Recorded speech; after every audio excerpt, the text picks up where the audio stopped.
ทาชินาวงศารามรุ่งเรืองรองส่องแสงพระธรรมสุดเลิศล้ำผู้ถิ่นธานีผู้คนไกลๆรวมเติมบารมีด้วยศรัทธานำพาชีวีให้ลูกนี้สุขีเรื่อยมา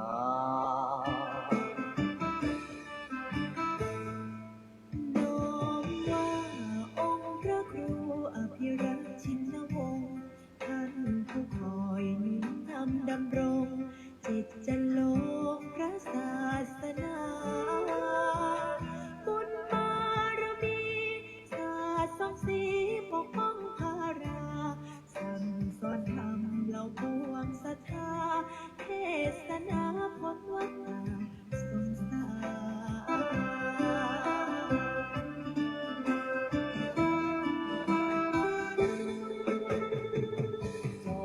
รราชันองค์มหาวชิราลงกรณ์ผู้ทรงเป็นนิมาหิศรคุณบอนคุ้มครอบเหตุพันในวโรกาสราชาพิเศษทะเลิงขวันเป็นสร้างอารามงดงามตระการถวายองค์ท่านเป็นราชกุศล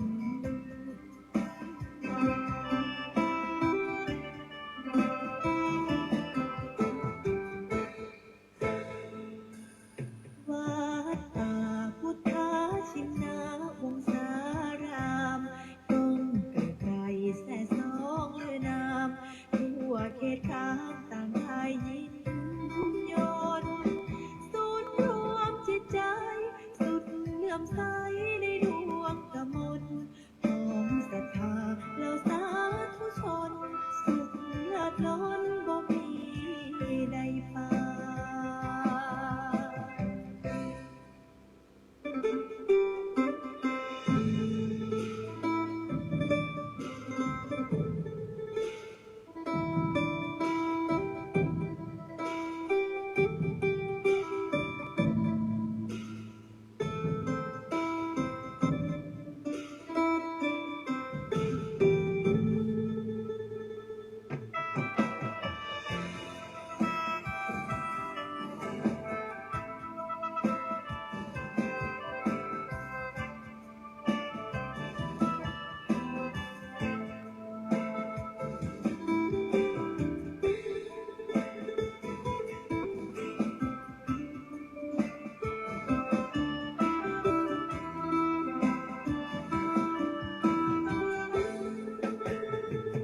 จอมราชันองค์มหาวชิราลงกรณ์ผู้ทรงเป็นนิมาหิศรคุณบอนคุ้มครอบเหตุพันในวโรกาสราชาพิเศษทะเลิงทวันจึงสร้างอารามงดงามตระการถวายองค์ท่านเป็นราชกุศล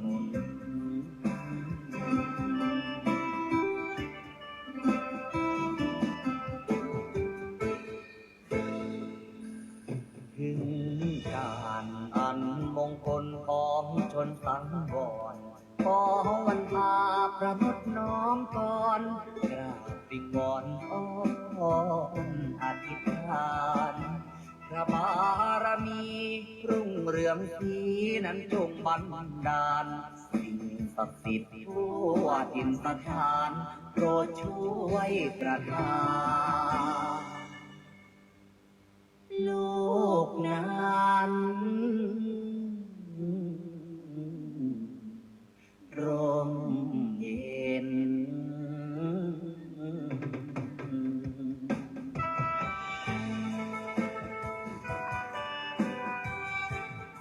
ขอความนอบน้อมในพระรัตนตรัยอันมีคุณพระพุทธคุณพระธรรมคุณพระสงฆ์ขอถวายความอาลัยในหลวงพ่อเจ้าพระคุณสมเด็จพระพุทธชินวงศ์องค์อดีตเจ้าวาดวัดพิชยญาติการามข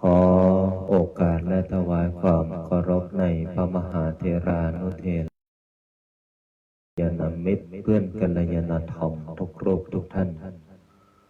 ขอความสุขแก่ญาติโยมญาติธรรมทุกท่านทุกคนที่ได้มาพร้อมจิตตั้งใจในการสวดมนต์แล้วก็ขออนุโมทนาเอาละต่อจากนี้ขอให้พวกเราพร้อมจิตตั้งใจสวดมนต์ในวันนี้ได้พร้อมเพรียงกันพุทธังชีวิตังเมปุญเชมิธัมมังชีวิตังเมปุญเชมิสังฆังชีวิตังเมปุญเชมิพุทธังวันทามิธัมมังวันทามิสังฆังวันทามิคูปัญชาอาจาริย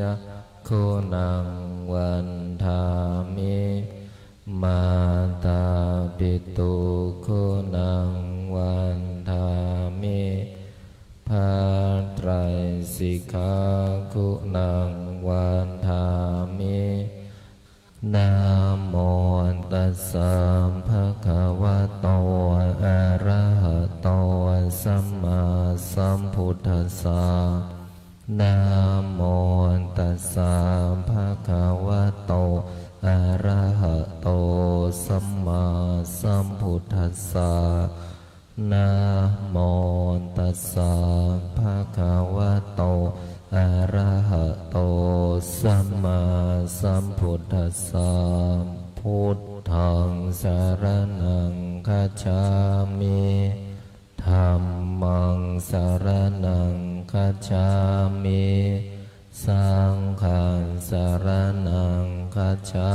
มิทุติยัมปิ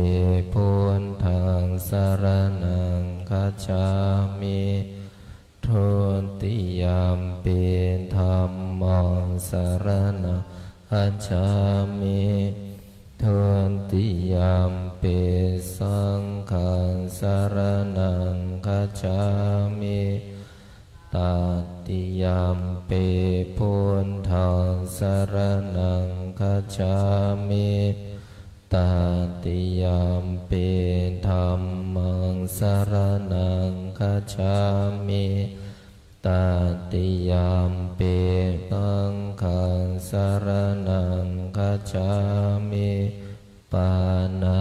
ติปาตาเวรมณีสิกขาปัฏฐานสมาธิยามิอาทินนาทานาเวรมณีสิกขาปัฏฐานสมาธิยามิกาเมสุมิจฉาจาราเวรมณีสิกขาปัฏฐานสมาธิยามิโมสาวาทาเวรมณีสิกขาปัฏฐานสมาธิยามิสุราเมรยามัชฌาปมาทฐานาเวรมณีสิกขาปัฏฐานสมาธิยามิอิมานิปัญจสิกขาปัฏฐานิสมาธิยามิอิมานิปัญจสิกขาปัฏฐานิสมาธิยามิอิมานิปัญจสิกขาปัฏฐานิสมาธิยามิสีเลนะสุขติงยันติสีเลนะโภคสัมปทาสีเรนะนิพุตติงยันติตัสมามิโสทะเยนะโมตัสสะภะคะวะโตอะระหะโตสัมมาสัมพุทธัสสะ นะโมตัสสะภะคะวะโตอะระหะโตสัมมาสัมพุทธัสสะนะโมตัสสะภะคะวะโตอะระหะโตสัมมาสัมพุทธัสสะพุทธังอาราธนานังกโรมิธัมมังอาราธนานังกโรมิสังฆังอาราธนานังกโรมินะโมโพธิสัตโตอาคันติมายาอิติภควานะโมโพธิสัตโตอาคันติมายาอิติภควานะโมโพธิสัตโต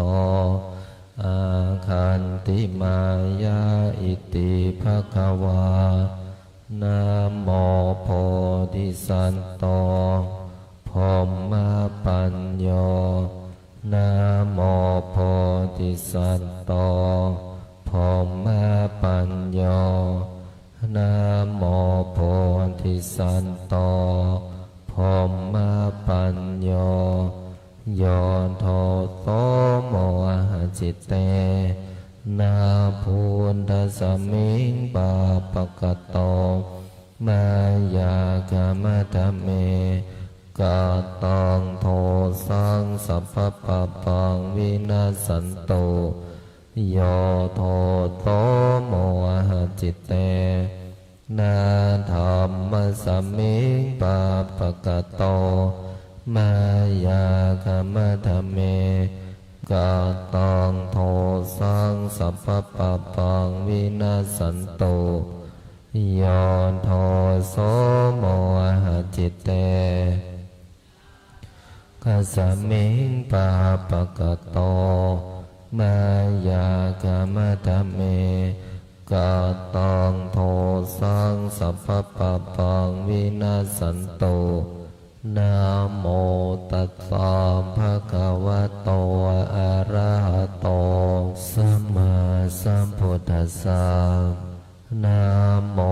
ตัสสะภะคะวะโตอะระหะโต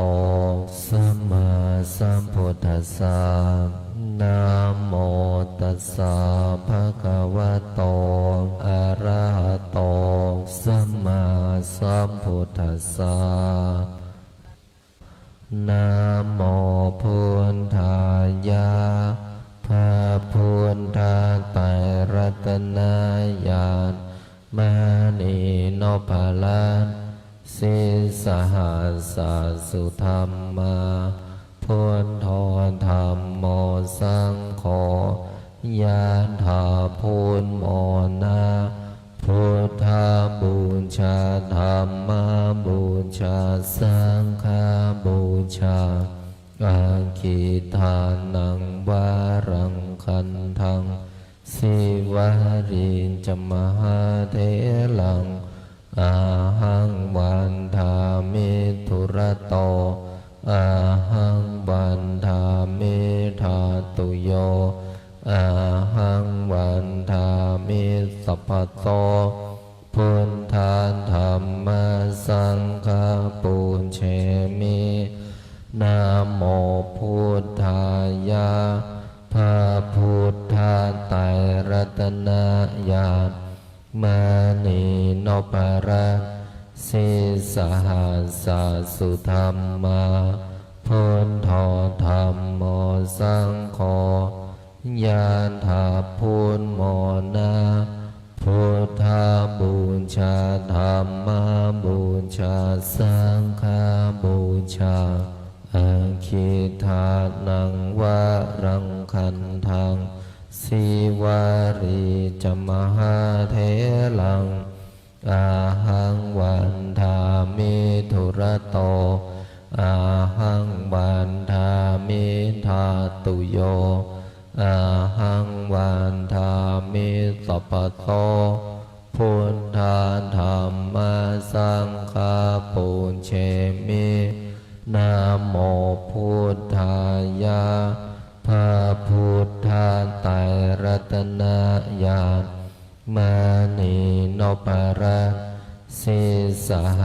สะสุธรรมาพุทโธธัมโมสังโฆยะถาพุทโมนะพุทธาบูชาธัมมาบูชาสังฆาบูชาอาคิทานังวะรังคันทังสิวารีจมหาเถลังอาหังวันทามิธุระโตอาหังวันทามิธาตุโยอาหังวันทามิสัพพโตพุทธาธัมมาสังฆาปุญเชมินะโมพุทธายะพระพุทธไตรรัตนญาณมานีโนภลังสิสหัสสุธรรมาพุทโธธัมโมสังโฆยะถาพุทโมนะพุทธาบูชาธัมมาบูชาสังฆาบูชาอาคิทานังวะรังคันทังสิวาริจมหาเถลังอาหังวันทามิธุระโตอาหังวันทามิธาตุโยอาหังวันทามิสัพพโสพุทธาธัมมาสังฆาปุญเชมินะโมพุทธายะพระพุทธไตรรัตนญาณมานีโนภรันสิสหัสสุธรรมาพุทโธธัมโมสังโฆยะถาพุทโมนะ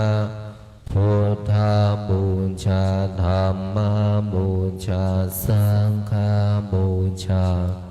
อาคิทานังวะรังคันทังสิวาริจมหาเถ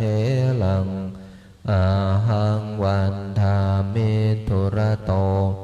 อาหังวันทามิธาตุโยอาหังวันทามิสัพพโตพุทธาธัมมาสังฆาปุญเชมินะโมพุทธายะพระพุทธไตรรัตนญาณมานีโนภลังสิสหัสสุธรรมาพุทโธธัมโมสังโฆยะถาพุทโมนะพุทธาบูชาธัมมาบูชาสังฆาบูชา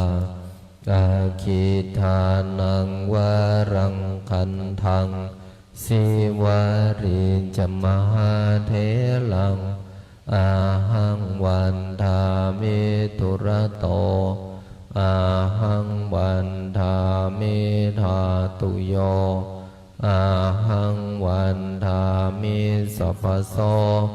พุทธาธัมมาสังฆาปุญเชมินะโมพุทธายะพระพุทธไตรรัตนญาณมานีโนภลังสิสหัสสุธรรมาพุทโธธัมโมสังโฆยะถาพุทโมนะพุทธาบูชาธัมมาบูชาสังฆาบูชาอาคิทานังวะรังคันทังสิวาริจมหาเถลังอาหังวันทามิธุระโตอาหังวันทามิธาตุโยอาหังวันทามิสัพพโสพุทธาธัมมาสังฆาปุญเชมินะโมพุทธายะพระพุทธไตรรัตนญาณมานีโนภลังสิสหัสสุธรรมา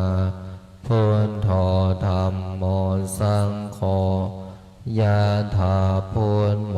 นาพุทธาบูชาธรรมบูชาสังฆบูชาอาคิทานังวรังคันทังสิวาริจมหาเถลัง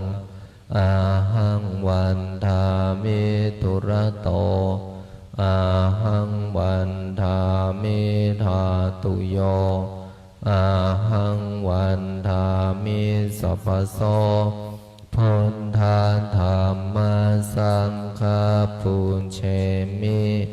นะโมพุทธายะพระพุทธไตรรัตนญาณมานีโนภาลังสิสหัสสสุธรรมาพุทโธธรรมโมสังโฆยะถาพุทโมนาพุทธาบูชาธรรมบูชาสังฆบูชาอาคิทานังวรังคันทังสิวาริจมหาเถลังอาหังวันทามิตุระโตอาหังวันทามิธาตุโยอาหังวันทามิสัพพโสพุทธาธรรมสังฆปุญเชมินะโมพุทธายะพระพุทธไตรรัตนญาณ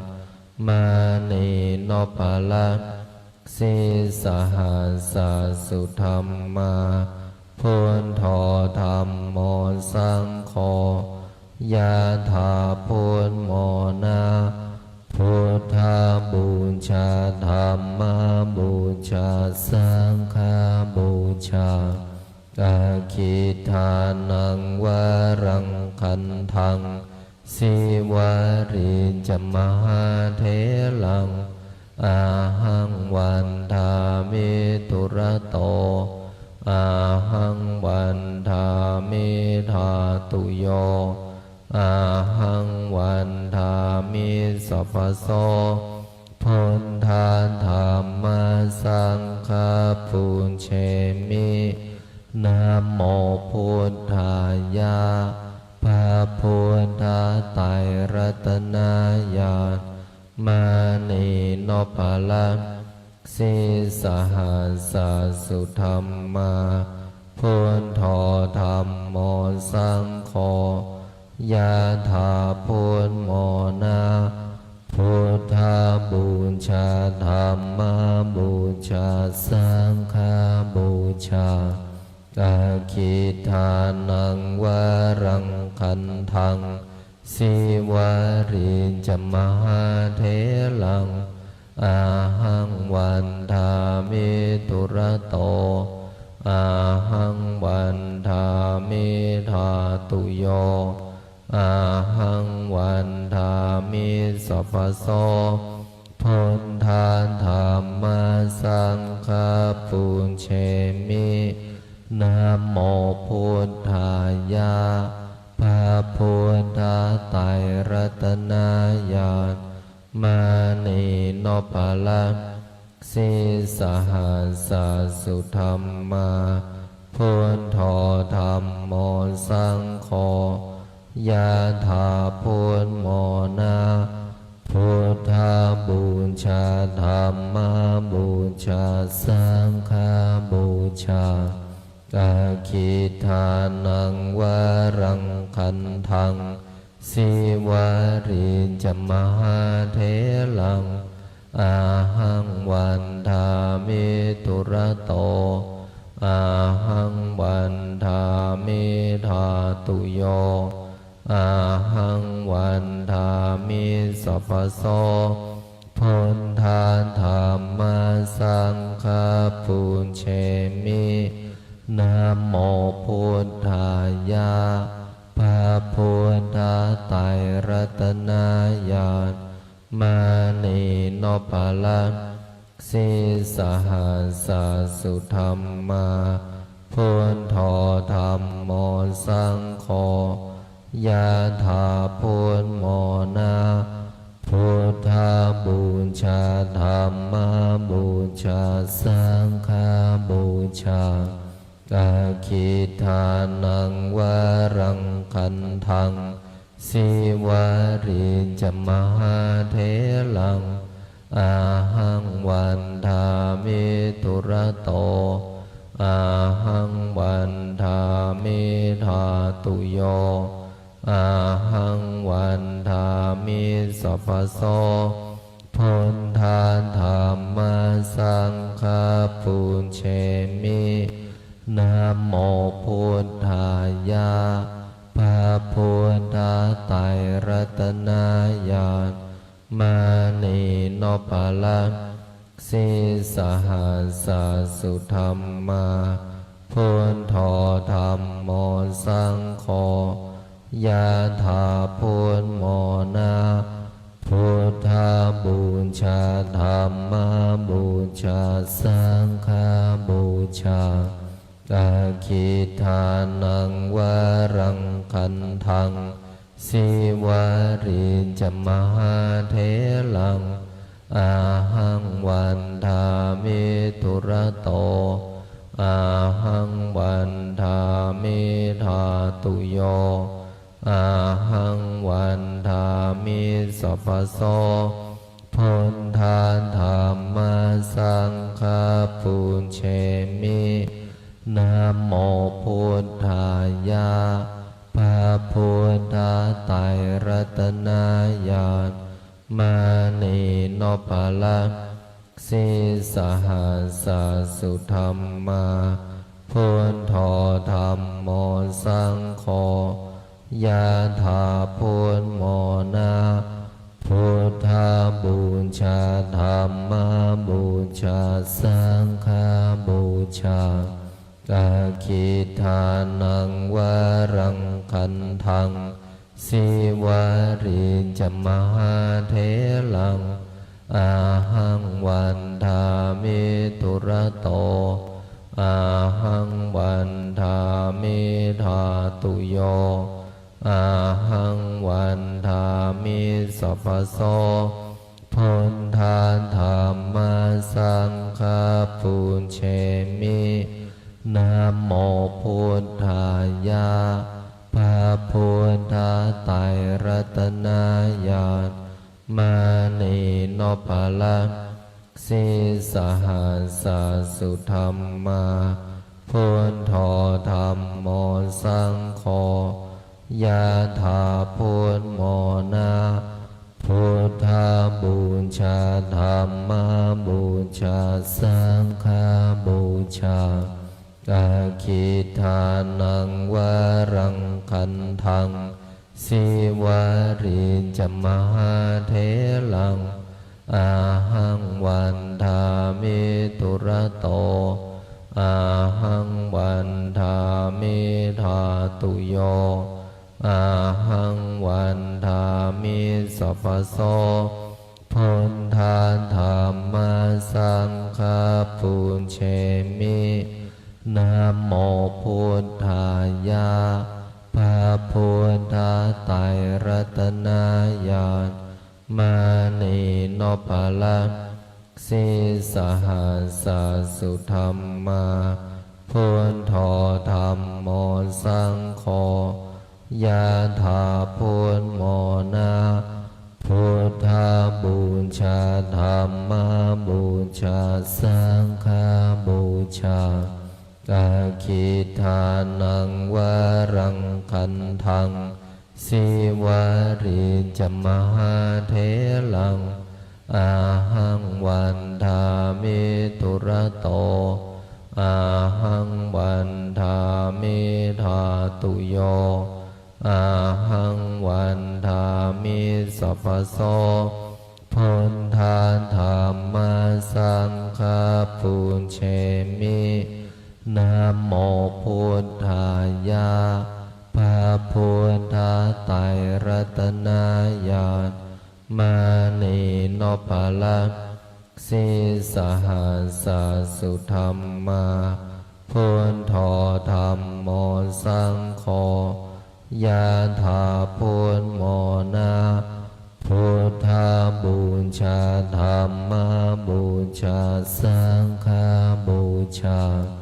อาคิทานังวารังคันทัง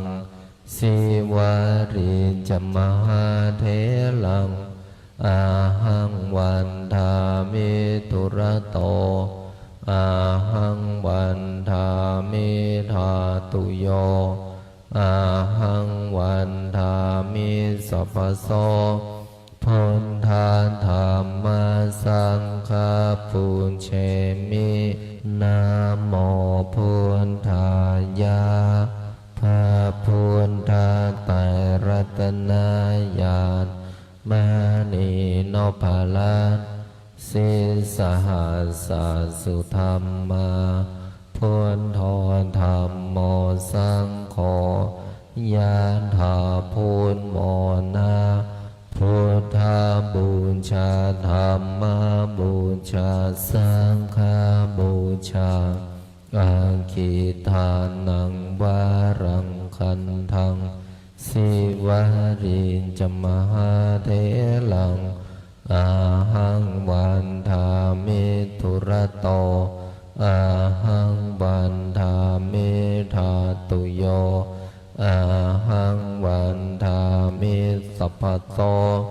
พุทธาธัมมาสังฆาปุญเชมิ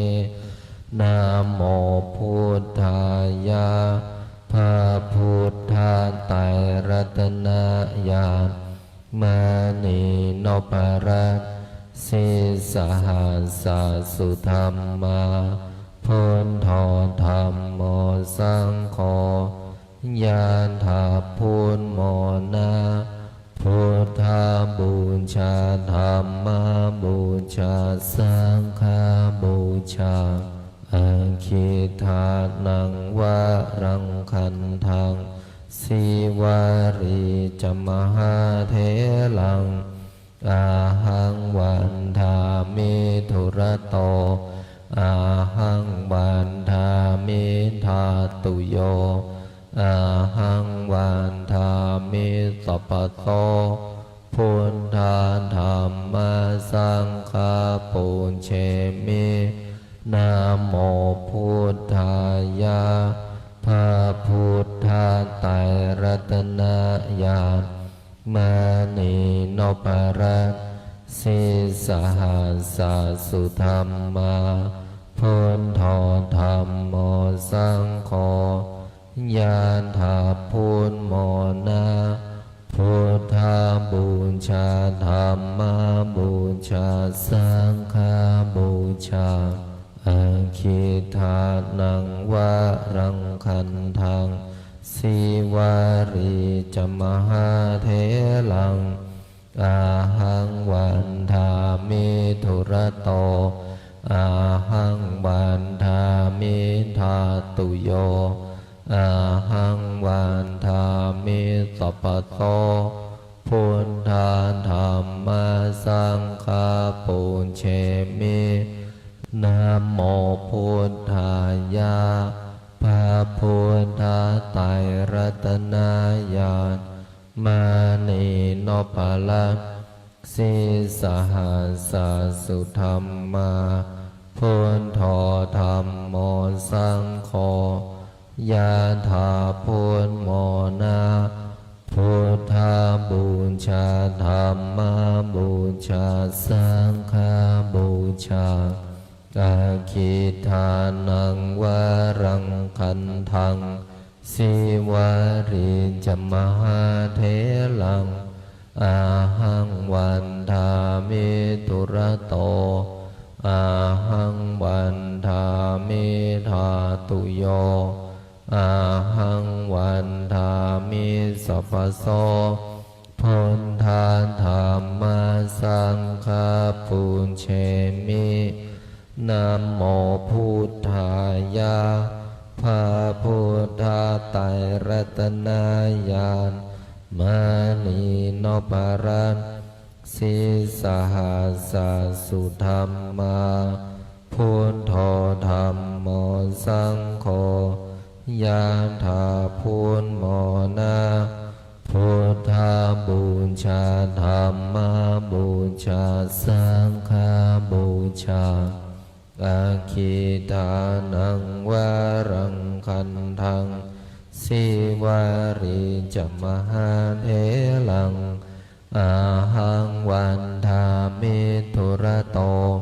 อาหังวันทามิธาตุโยอาหังวันทามิสัพพโต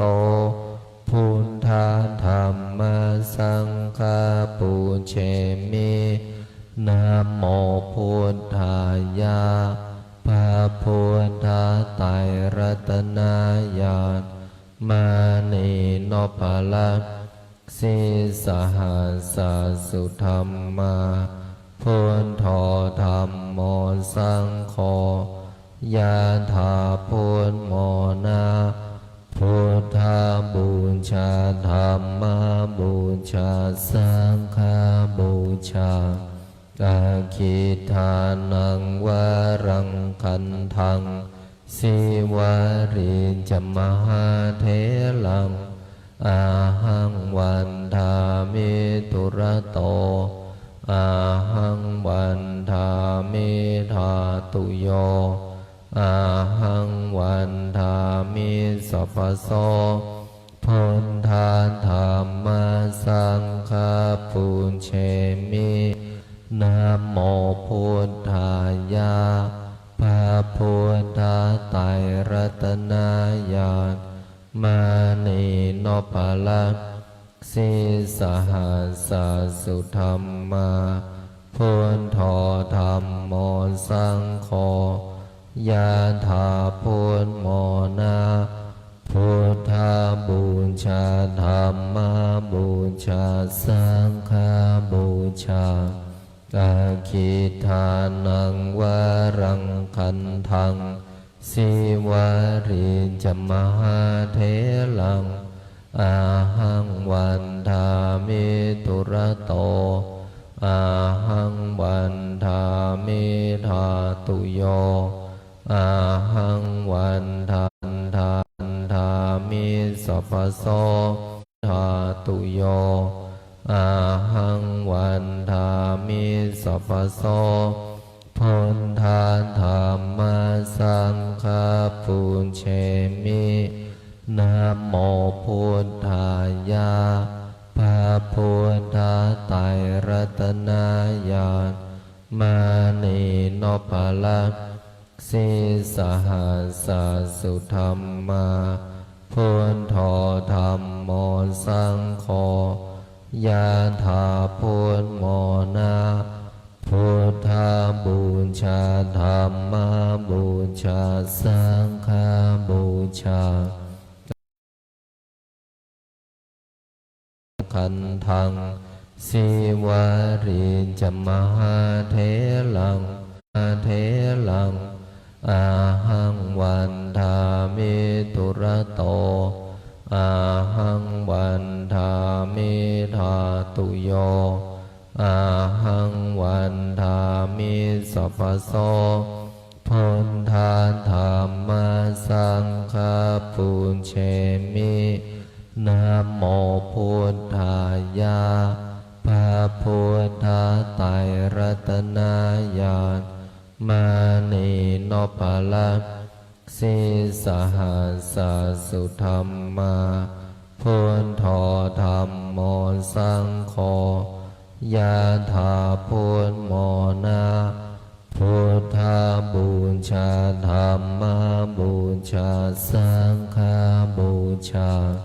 อาคิทานังวารังคันทังสิวาริจมหาเถลัง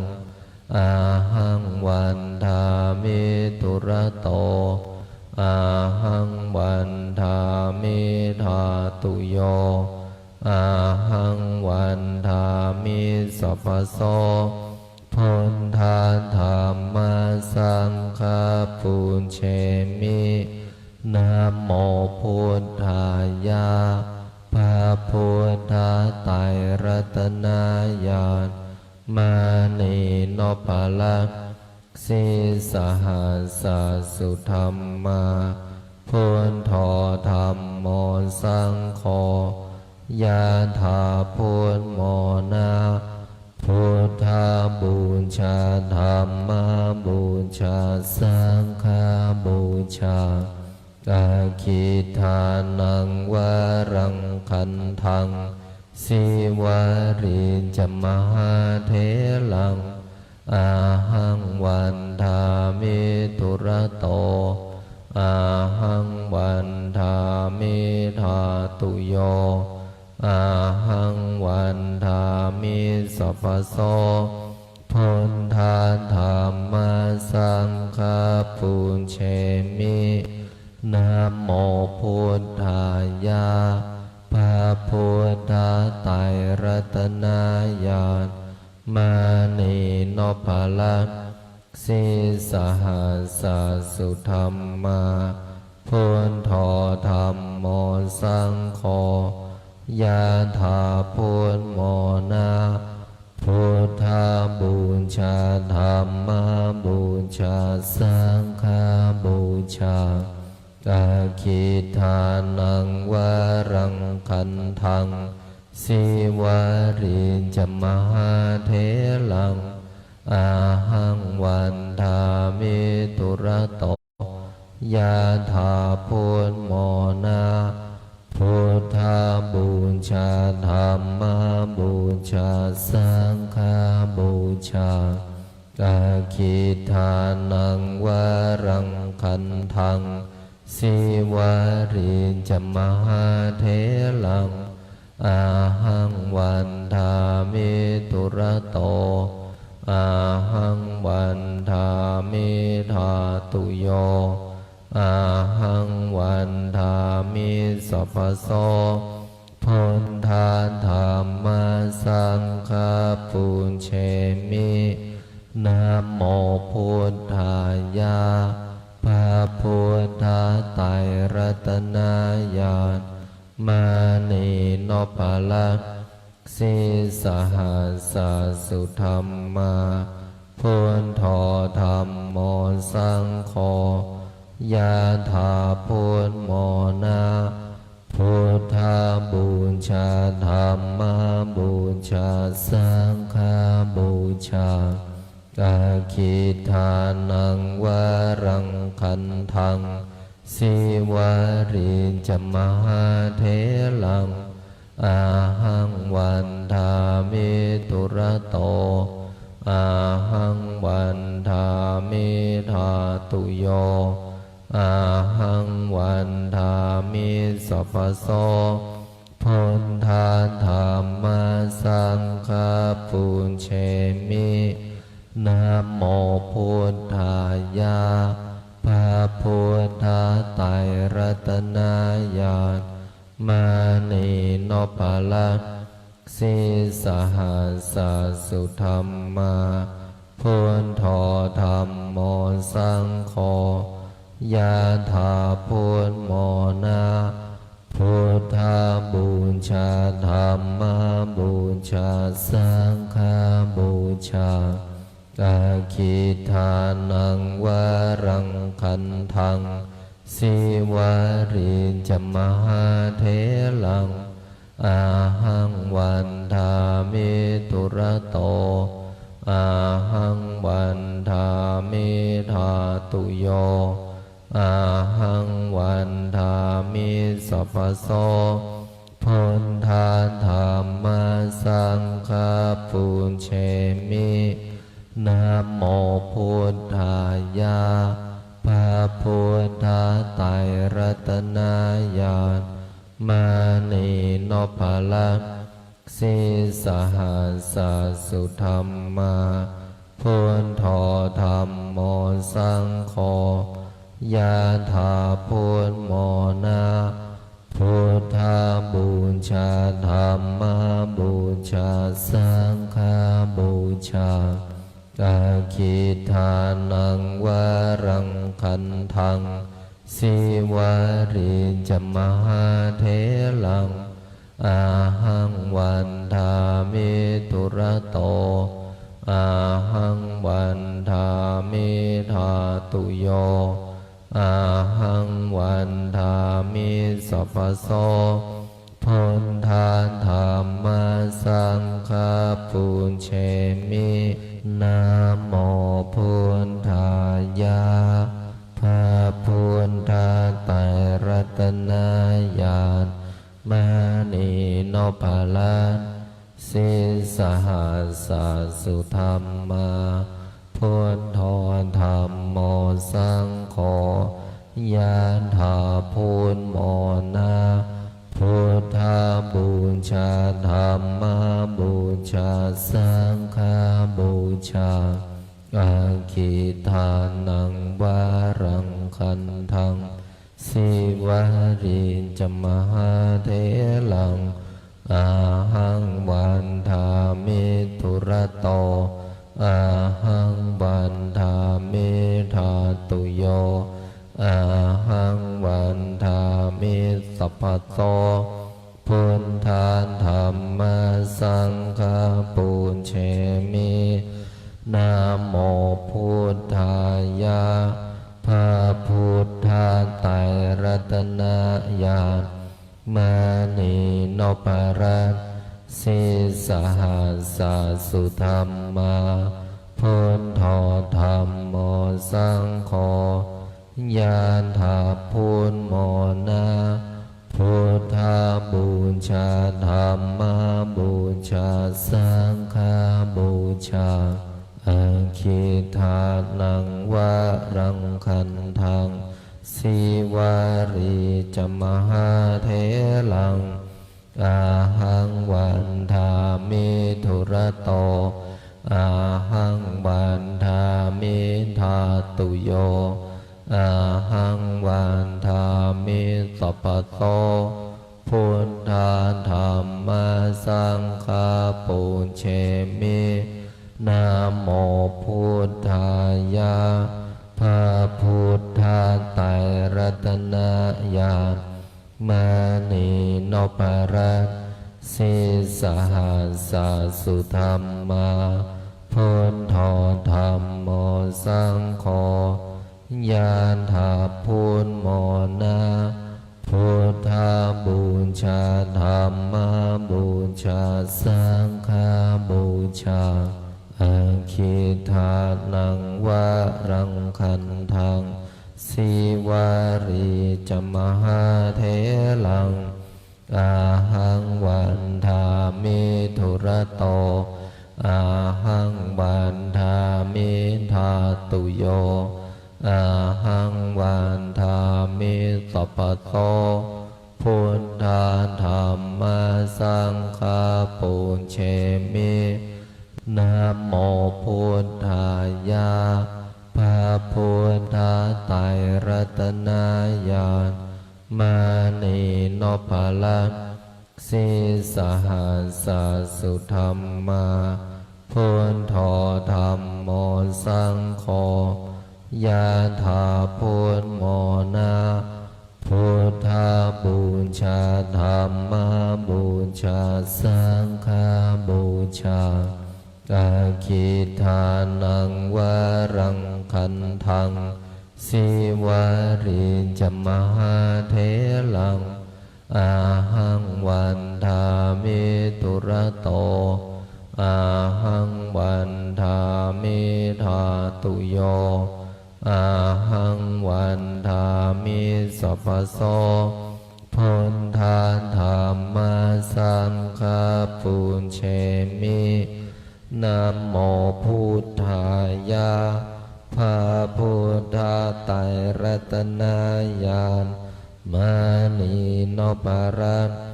สิสหัสสะสุธรรมาพุทโธ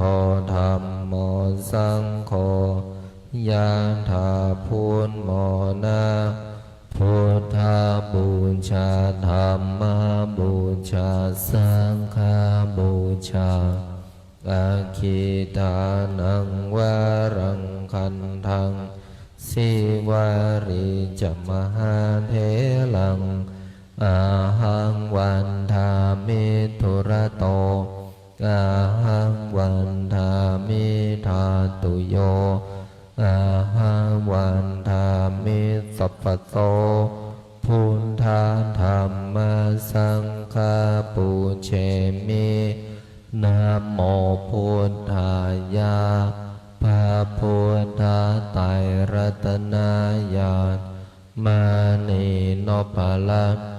สิสหัสสุธรรมาพุทโธธรรมโมสังโฆยะถาพุทโมนะพุทธบูชาธรรมบูชาสังฆบูชาอาคิทานังวรังคันทังสิวาริจมหาเถลังอาหังวันทามิตุระโตอาหังวันทามิธาตุโยอาหังวันทามิสัพพโสพุทธาธรรมสังฆปูเชมินะโมพุทธายะพระพุทธไตรรัตนญาณมานีโนภลังสิสหัสสุธรรมาพุทโธธรรมโมสังโฆยะถาพุทโมนะพุทธบูชาธรรมบูชาสังฆบูชาอาคิทานังวะรังคันทังสิวาริจมหาเถ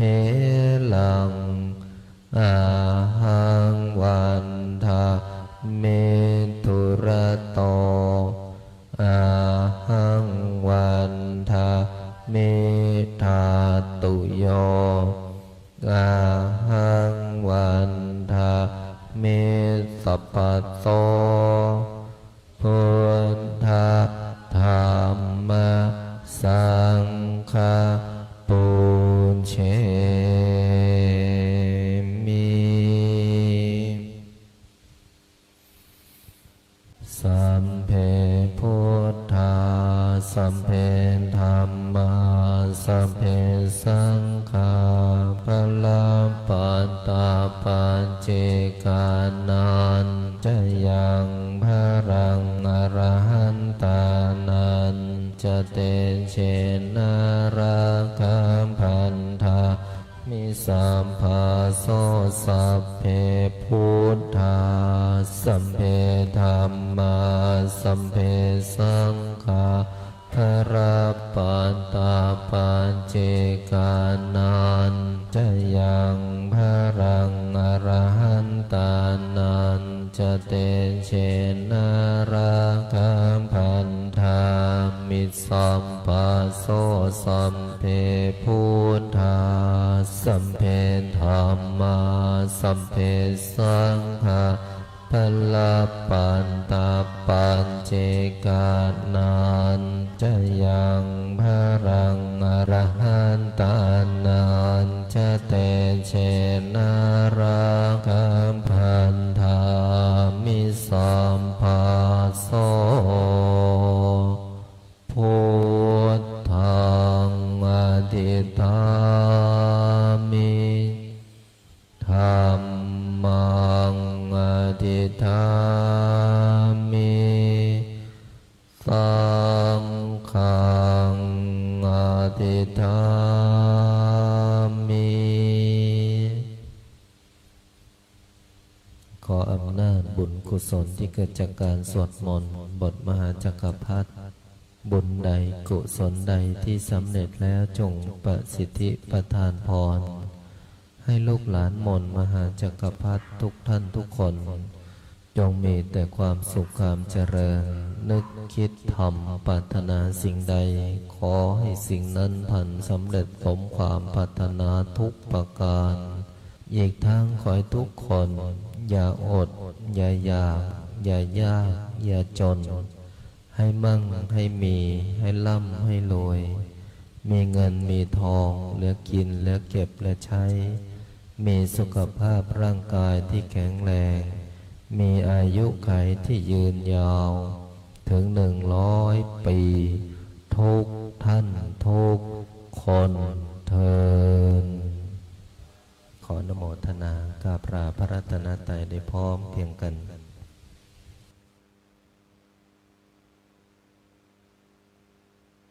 อะระหังสัมมาสัมพุทโธภะคะวาพุทธังภะคะวันตังอะภิวาเทมิสวากขาโตภะคะวะตะธัมโมธัมมังนามัสสามิ สุปฏิปันโนภะคะวะโตสาวกสัง